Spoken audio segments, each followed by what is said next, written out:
Que s'est-il passé dans le monde pendant qu'on avait le dos tourné? C'est le 24 heures en 24 secondes.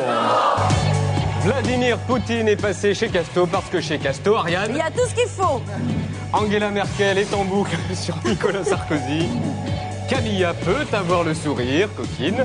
Londres est revenu en l'an 1700, 1700, 1700, 1700, 1700, 1700...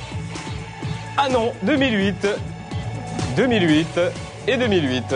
Une lumière peut en cacher une autre. Et enfin, vu dans VSD, Gérard Larcher, oh mon Dieu, mais il s'envole!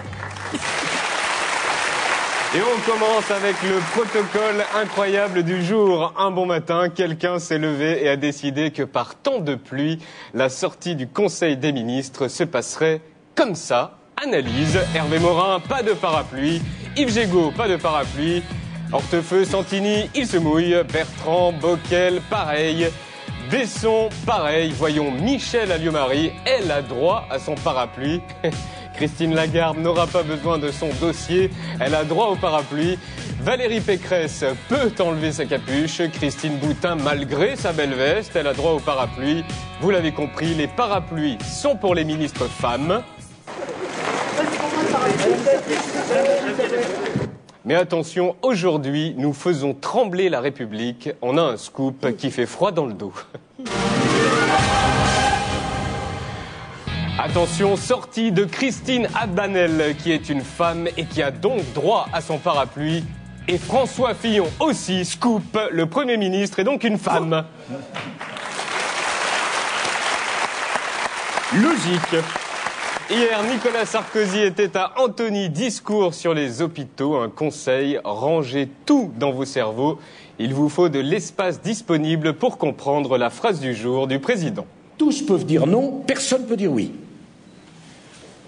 Celui qui a le plus petit pouvoir peut empêcher de faire une petite chose, mais celui qui a le plus grand pouvoir ne peut pas permettre de faire une petite chose.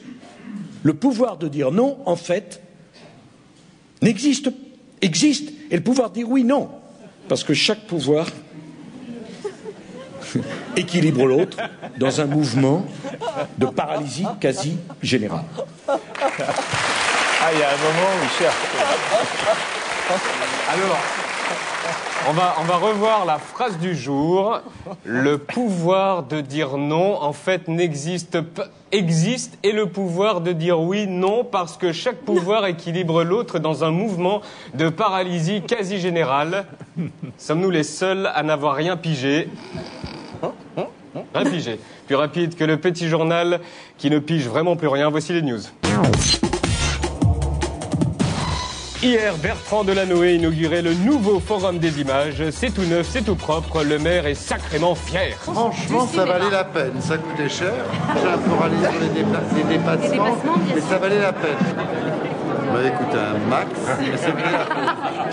Voilà, Bertrand Delanoë est simplement fier du nouveau Forum des Je ne images. vais pas répéter que ça a coûté cher, mais ça valait la peine. Hein. Juste après son discours sur les hôpitaux, Nicolas Sarkozy devait tenir, je cite, une réunion secrète avec les militants UMP. Elle était tellement secrète, cette réunion, qu'on a cherché au pif à Bourg-la-Reine, près de Paris. Et pour nous mettre sur une fausse piste, l'UMP avait déployé 500 000 policiers. Pour nous embrouiller, ils nous ont sorti des sosies de Patrick Balkany, de sa femme et de Jean Sarkozy. Ils ont même organisé un faux convoi présidentiel. Ah, ils sont sacrément fourbes à l'UMP, mais on n'est pas tombé dans le panneau, on est reparti. Et enfin, retour à l'Élysée, à cette histoire de parapluie qui nous a appris que François Fillon était une femme. Et autre scoop. Oh mon Dieu, Roselyne Bachelot serait un homme!